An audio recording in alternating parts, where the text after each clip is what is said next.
اعوذ باللہ من الشیطان الرجیم بسم اللہ الرحمن الرحیم۔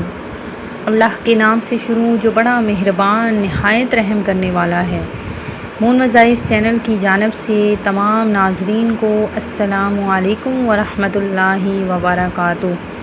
میں اپنا چینل مون وظائف کی جانب سے آپ کی خدمت میں ماہ سفر المظفر کا بہت ہی پاورفل وظیفہ لے کر حاضر ہوئی ہوں۔ سب سے پہلے تو میں آپ کو ماہ سفر المظفر کی مبارکباد پیش کرتی ہوں۔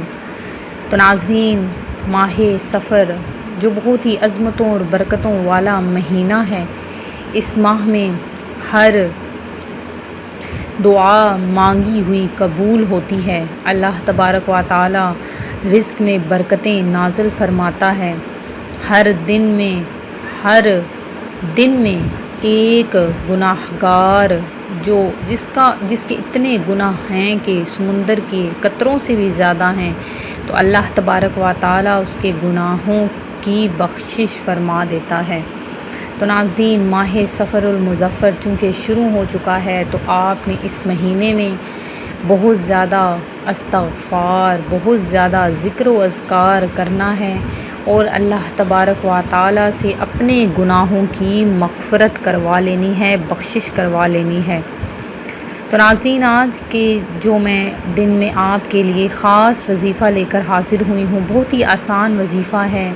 تو ناظرین، آپ نے آج کے دن میں یہ وظیفہ کرنا ہے، اور آج کے دن ہی نہیں بلکہ آپ نے پورا ماہ اس وظیفے کا ورد رکھنا ہے۔ تو دیکھ لیجئے گا کہ کس طرح اللہ تبارک و تعالی غیب سے آپ کو رزق فراہم کرے گا، اور فرشتے آپ کے گھر رزق خود لے کر نازل ہوں گے۔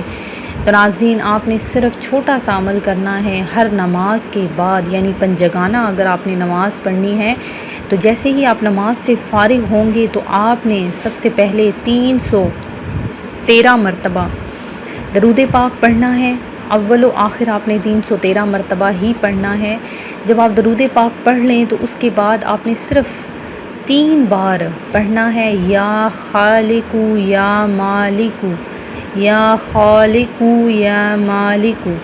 یہ آپ نے صرف 3 بار پڑھنا ہے، اور اس کے بعد اینڈ پہ آپ نے اللہ تبارک و تعالی سے اپنے رزق کے لیے، جس نے ہمیں پیدا کیا ہے، اس سے اپنے رزق کے لیے ساری عمر کی جو محتاجی ہے اس کو ختم ہونے کے لیے آپ نے اللہ تبارک و تعالی سے دعا مانگنی ہے، گڑ گڑا کر دعا مانگنی ہے۔ انشاءاللہ عز و جل آپ کے جو بھی رزق کے مسئلے ہیں وہ آپ کے حل ہو جائیں گے۔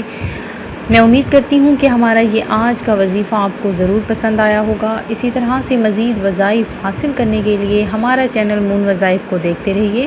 اپنا خیال رکھیے گا، دعاؤں میں یاد رکھیے گا۔ اللہ حافظ۔